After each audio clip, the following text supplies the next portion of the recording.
क्या सच में खत्म होने वाला है या ये सिर्फ एक नया ड्रामा है? ग्रीनलैंड जिस स्लो अब दो नहीं कई खेमों में बट रही है।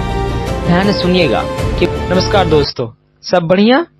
आज जो समझने जा रहे हैं ना वो ब्रेकिंग न्यूज नहीं, ये पूरी दुनिया की राजनीति का गणित है। क्योंकि आज की दुनिया भावनाओं से नहीं फायदे नुकसान के हिसाब से चलती है। आज के लगभग होने जा रहे हैं यूक्रेन का युद्ध क्या सच में खत्म होने वाला है या ये सिर्फ एक नया ड्रामा है? ग्रीनलैंड जिससे लोग बर्फ का टुकड़ा समझते थे, वही आज सुपर पावर की चाबी क्यों बन गई? भारत और यूरोप अचानक इतने पास क्यों आ गए?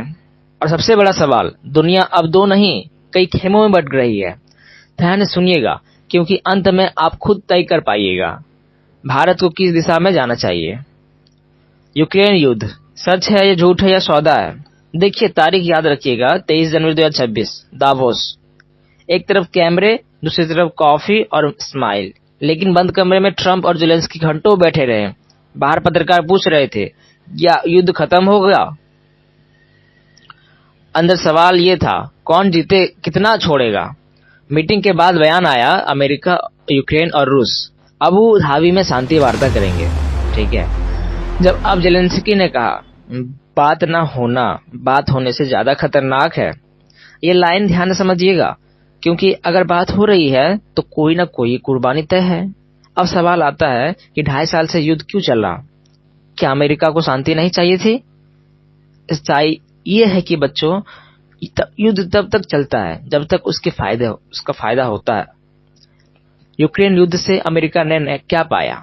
यूरोप को अपने कंट्रोल में रखा, नाटो को मजबूत किया, रूस को आर्थिक चोट दी और हथियार कंपनियों ने अरबों कमाए। लेकिन अब समस्या क्या है? अब युद्ध में से फायदा कम, नुकसान ज्यादा हो रहा है। तेल महंगा हो गया, महंगाई ज्यादा हो गया, अमेरिका में चुनाव नजदीक है। यही ट्रंप का एंट्री पॉइंट है। ट्रंप बोला कि यूक्रेन को सिक्योरिटी देंगे, लेकिन अमेरिका फ्री एनजीओ नहीं है, मतलब जमीन की कीमत चुकानी पड़ेगी। डोनबास, लुहानस्क ने ये नाम याद रखिएगा। अब यूक्रेन के लोग क्यों गुस्से में हैं?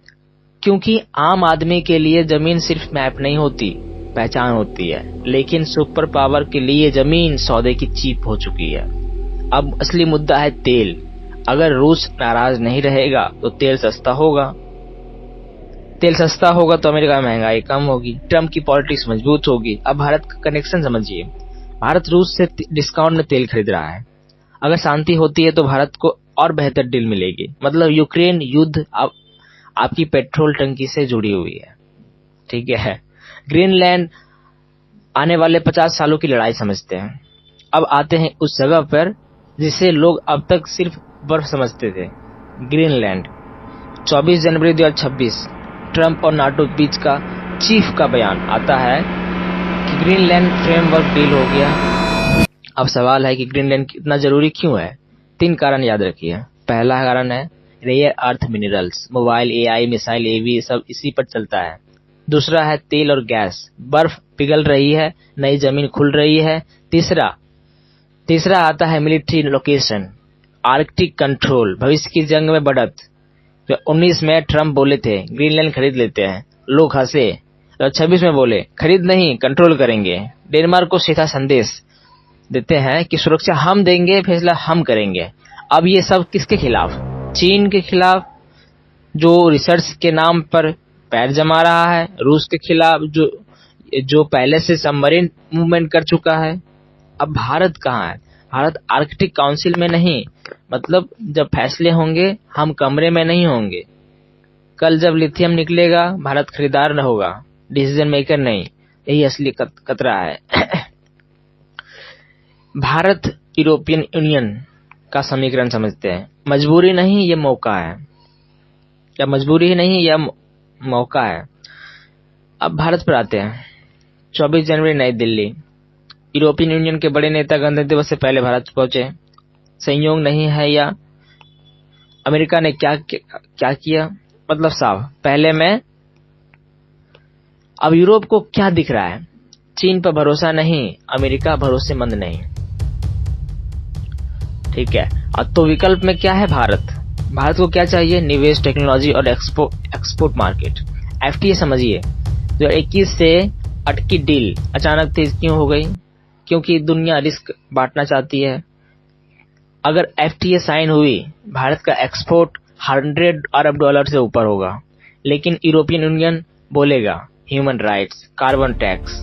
अब भारत क्या करेगा? सीधा झुकना नहीं, सीधा टकराना नहीं। यही है भारत की नीति, स्ट्रेटेजिक ऑटोनॉमी।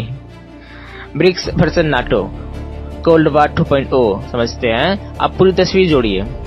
पुराना कोल्ड वार आइडियोलॉजी पर था, नया कोल्ड वार इकोनॉमी पर है। रूस के पास तेल है, चीन के पास इंफ्रास्ट्रक्चर है और अमेरिका के पास डॉलर है, यूरोप के पास टेक्नोलॉजी है।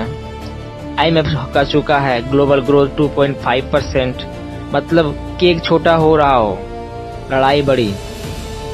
भारत बीच में खड़ा है, यही हमारी ताकत भी है और चुनौती भी। ठीक है, अब 4 सवाल लेते हैं। आप अपने आप से पूछिए, क्या डॉलर कमजोर होगा? क्या ब्रिक्स नई करेंसी लाएगा? चीन अमेरिका टकराव कब फूटेगा? और सबसे जरूरी, भारत अगला सुपर पावर बनेगा या बैलेंस बनाते बनाते मौका गवा देगा? ठीक है, कमेंट में एक शब्द लिखिए, इंडिया फर्स्ट या ग्लोबल बैलेंस।